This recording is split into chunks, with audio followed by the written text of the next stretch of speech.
Sure. Hi, Dr. Peterson. Over the last couple of weeks and further back, you talk a lot about consciousness and the importance of it. And I was hoping to get your opinion on an issue of consciousness that has often seen Christianity, among other groups, and politics kind of clash. So I'm hoping to get your views on the consciousness or lack thereof of a human fetus and how that's impacted your views on abortion, whatever they are, and any legislation surrounding that. Oh.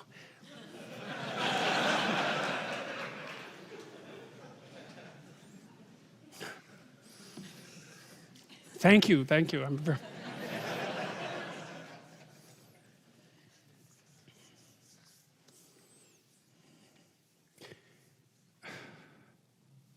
Okay, so the first question is, do I have an answer for that that's a good enough answer to actually reveal? No, I don't, but I can flail about a little bit around it. Abortion is clearly wrong. I don't think anybody debates that. You wouldn't recommend that someone that you love have one. Okay, now, having clarified that, that mere statement doesn't eliminate the complexity of the situation. The first question is should everything wrong be illegal? That's a tough question. Everything that's wrong isn't illegal. Then there's the additional complication of the difference, let's say, in gravity regarding the problem in relationship to men and women. And we don't know how to deal with that. Having said that, I would say that it's actually the wrong question.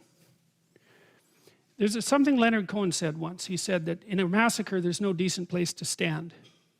And what he meant by that was, sometimes you're where there is no good decision left. No matter what you do, it's wrong. So then the question is, how did you get there?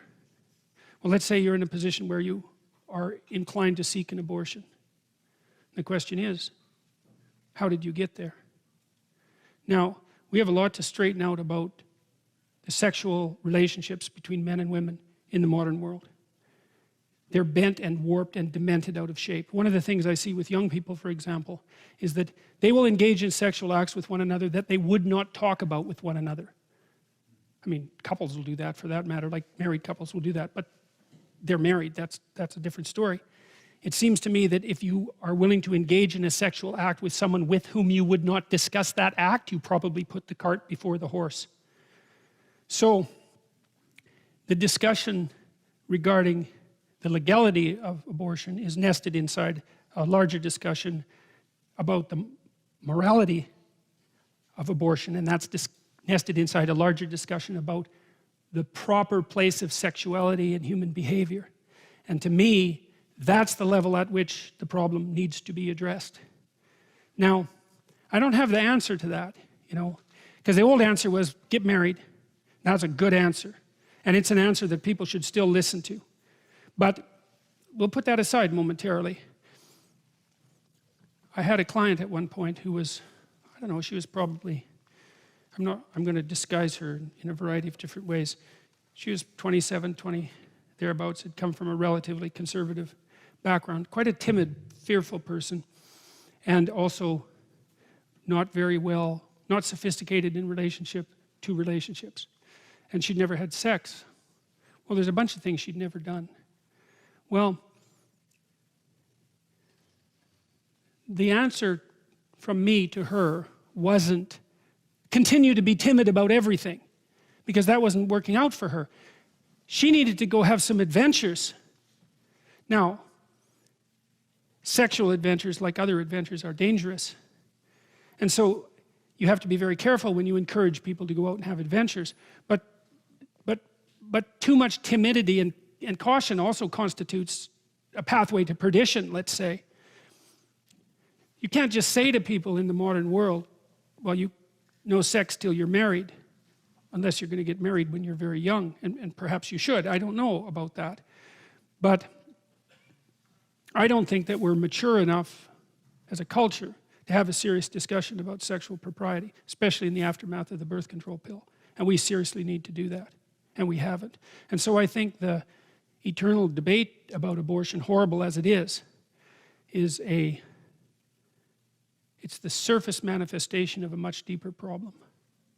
Now, I talked a little bit today about the utility of marriage, like the spiritual utility of marriage. And that's something that I think we're so immaturely cynical as a culture. Like we're not wise enough to look at an institution like marriage and to really think about what it means and what it signifies. It signifies a place that people can tie the ropes of their lives together so that they're stronger. It signifies a place where people can tell the truth to one another.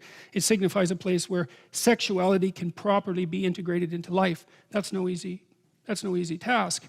It's a place where children, at least in principle, can be put first and foremost as they should be once they exist.